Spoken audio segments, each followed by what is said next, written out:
ಮಾನ್ಯ ಮಲ್ಲಿಕಾರ್ಜುನ್ ಖರ್ಗೆ ಅವರು ಈ ದೇಶದ ಪ್ರಧಾನಮಂತ್ರಿ ನರೇಂದ್ರ ಮೋದಿಯವ್ರ ಬಗ್ಗೆ ಬಹಳ ಹಗುರವಾಗಿ ಮಾತಾಡಿದ್ದಾರೆ. ಪ್ರಧಾನಮಂತ್ರಿಯವರು ಬೊಗಳ್ತಾರೆ ಅನ್ನೋಂಥ ಮಾತುಗಳು ಹೇಳ್ತಿದ್ದಾರೆ. ಅವ್ರ ಮಗ ಪ್ರಿಯಾಂಕಾ ಖರ್ಗೆ ಈ ರೀತಿ ಬೊಗಳಂಥ ಮಾತುಗಳು ಆಡಿದರೆ ಅದಕ್ಕೆ ಯೋಗ್ಯ ಅವನು.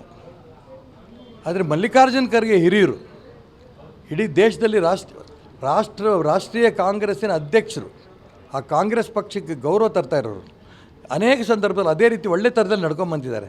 ಅವ್ರ ಬಾಯಲ್ಲಿ ಪ್ರಧಾನಮಂತ್ರಿ ಸ್ಥಾನಕ್ಕೆ ಈ ರೀತಿ ಬೊಗಳ್ತಾ ಇದ್ದಾರೆ ಅನ್ನೋಂಥ ಮಾತು ಬಳಸಿರೋದು ನಮ್ಮ ಇಡೀ ದೇಶದ ಎಲ್ಲ ರಾಷ್ಟ್ರಭಕ್ತಿಗೂ ಕೂಡ ಒಂದು ರೀತಿ ಅಪಮಾನ ಆಗಿದೆ. ನಾನು ಈ ಸಂದರ್ಭದಲ್ಲಿ ಮಾನ್ಯ ಮಲ್ಲಿಕಾರ್ಜುನ್ ಖರ್ಗೆ ಅವ್ರಿಗೆ ಪ್ರಾರ್ಥನೆ ಮಾಡ್ತೀನಿ, ಆಕಸ್ಮಿಕವಾಗಿ ನಿಮ್ಮ ಬಾಯಲ್ಲಿ ಬಂದಿದ್ದರೆ ಇದನ್ನು ಕ್ಷಮೆ ಕೇಳಿ, ಇಲ್ಲ ಅಂತಂದರೆ ನೀವು ಅನುಭವಿಸ್ಬೇಕಾಗತ್ತೆ. ಈ ಮಾತನ್ನು ಹೇಳ್ತೀನಿ. ಮತ್ತು ನಾನು ಹೇಳ್ತೀನಲ್ಲ, ನಿಮ್ಮ ಮಗ ಬೊಗಳ್ಕೋತಾನೆ ಇರ್ತಾನೆ. ಆ ಬೊಗಳೋದಕ್ಕೆ ಪ್ರಿಯಾಂಕಾ ಖರ್ಗೆ ಮುಂದೆ ಯಾವತ್ತೂ ಅವನ ಬಾಯಲ್ಲಿ ಏನೇನು ಪದಗಳು ಬರ್ತಾ ಇರುತ್ತೋ ಅವನಿಗೆ ಜ್ಞಾನ ಇರಲ್ಲ. ಆ ದಿಕ್ಕಲ್ಲಿ ನೀವು ಹೋಗಬಾರ್ದು. ಇದು ನನ್ನ ಪ್ರಾರ್ಥನೆ.